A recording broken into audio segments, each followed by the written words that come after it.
My name is Kristen Malhotra, and I work with clients just like you who aim to improve their health and take back control of their lives. By using the most recent scientific research on the human microbiome, combined with proper nutrition, I can help coach you back to your optimum level of health and wellness. You can find more information about who I am and what I do at KristenMalhotra.com. So, today I want to talk to you about something that many people ask me on a regular basis. What is gut health? So, gut health is basically a generic term for the state of your microbiome. So what is your microbiome? Okay, good question. So every single living being on this planet is crawling with trillions and trillions of bacteria. Some of these bacteria are good, in fact, essential for our survival. Others, not so much.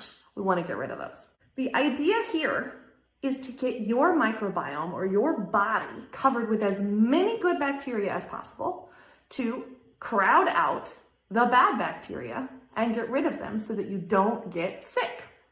Sounds easy enough, right? The reason we use the term gut health is because the vast majority of these little bugs have actually taken up residence inside your gastrointestinal tract, aka your gut. So, the microbiome we've known about this actually for quite a long time, but it's become more famous in the medical research field within the last 10 to 15 years.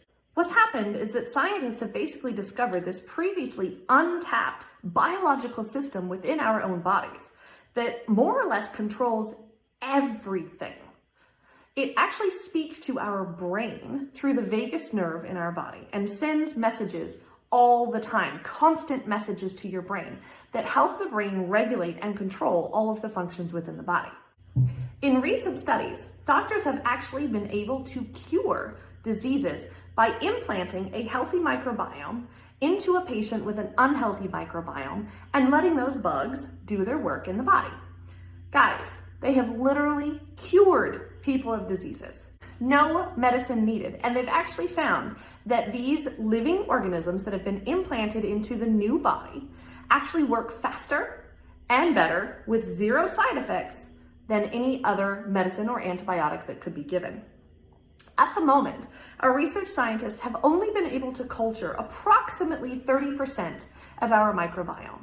And if you think about the fact that we have trillions and trillions and trillions of these little guys living on and inside our body, 30% is a really small amount.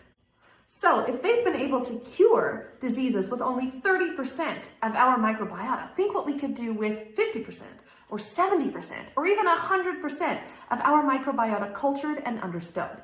This research is enormous and I'm really excited about it. Here's how it actually works. As I mentioned, the microbiome actually acts as kind of a second brain, sending messages constantly to and from our actual brain through the vagus nerve. Essentially, this is how your brain oversees all of the functions within your body. So, for example, if you didn't eat very much today, your microbiome will send a message to your brain saying, hey, we're hungry. The brain will then produce a hormone that makes you feel hungry, at which point you'll think, hey, I'm hungry, and you'll go eat something, okay? If you've eaten too much, your microbiome will again send a message to your brain saying, stop, we've had enough. And your brain will make a hormone to make you feel full, okay? And this works for every single process within your body. These are just two very easy examples. But every single thing that happens within your body happens because your microbiome in your gut sent a message to your brain asking for something specific. The brain turned around, monitored what was happening, and created the hormone necessary for this to happen. Pretty cool, right?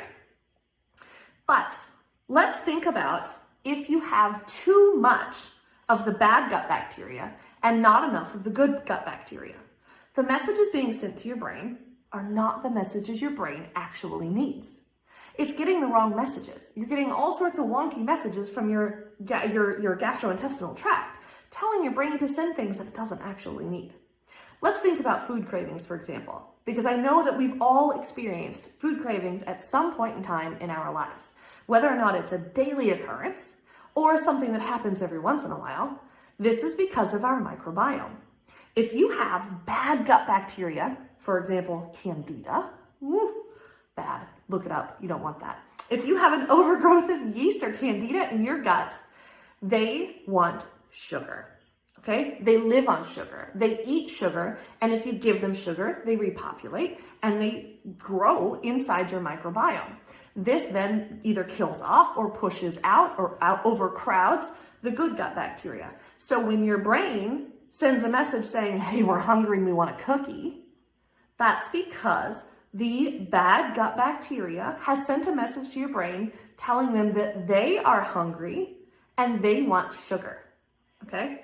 So, anytime you have a food craving for something that is not particularly healthy, it means that your brain is getting the wrong messages from your microbiome. Now, how does this actually affect us? Well, let's think about your insulin, for example. Okay, so if you have an overgrowth of Candida yeast, you wouldn't necessarily think that you've got an insulin issue, but actually, you probably do. Okay, so what's happening is the gut microbiome sends a message to your brain, your Candida, your bad guys, sends a message to your brain, telling your brain that you want sugar. So you go and you cram your face full of cookies and brownies and ice cream and cake and whatever you can find, because maybe you're feeling a little bit tired and sluggish, also your microbiome, and you use this sugar as a quick burst of energy to try and wake up. Well, in order for your body to regulate the spike in blood sugar that you will get, your brain now has to send a message to your pancreas to create insulin. Okay, well, that's what it's supposed to do, right? We're supposed to create insulin to regulate our blood sugar, but we're not supposed to necessarily create enough to control spikes and crashes and spikes and crashes. And every time you have a food craving, what happens? You get a spike of energy from the carbs or the sugar that you just ate, and you'll feel really good for a couple of hours, and then that carbs and sugar will disappear and you crash. Well, now your body says, okay, we need sugar again. So you input that sugar, your insulin levels goes up. You create insulin, I should say. To control that spike in blood sugar, you even out, you feel good until you crash again. So now your body's having to work overtime to create more and more insulin to control your spikes in blood sugar that you're getting every couple of hours during the day. This then starts to accumulate around your midsection, right? All of us who put on weight in our bellies, me, that is probably due to your constant highs and lows and crashing in carbs and insulin. And as your body creates more and more insulin to control these spikes, you actually will develop insulin resistance.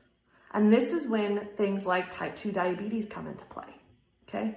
Nobody wants type 2 diabetes. It leads to a whole other myriad of health problems that you can get later down the line. But if you are consistently reaching for sugar and carbs to control your energy levels throughout the day, your insulin levels are spiking and crashing, and you are creating more and more insulin, and you're developing insulin resistance, at which point your body now has to produce more insulin to do the same job that it did before with less insulin. You're making your body work harder and harder and harder every single day to do the same job it's always done. This is a bad thing. Okay, so what do we do? How do we fix this? Good question.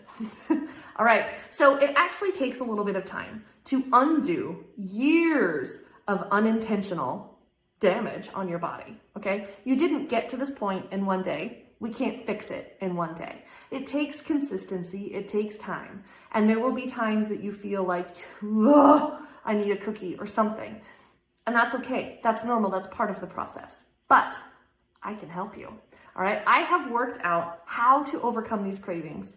I have worked out what supplementation to take to control these cravings, to regulate your blood sugar, to regulate your cravings, and help repopulate your human microbiome so that your body can naturally restore itself to its optimum health. You don't actually have to do anything besides follow the plan that I set for you, which actually won't be nearly as difficult as you think it will be.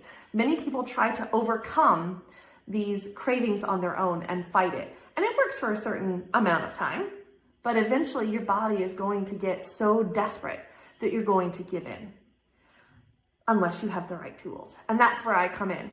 So if you are ready to take back control of your health and your wellness and your life, contact me because I can help you. Looking forward to seeing you. Have a great day.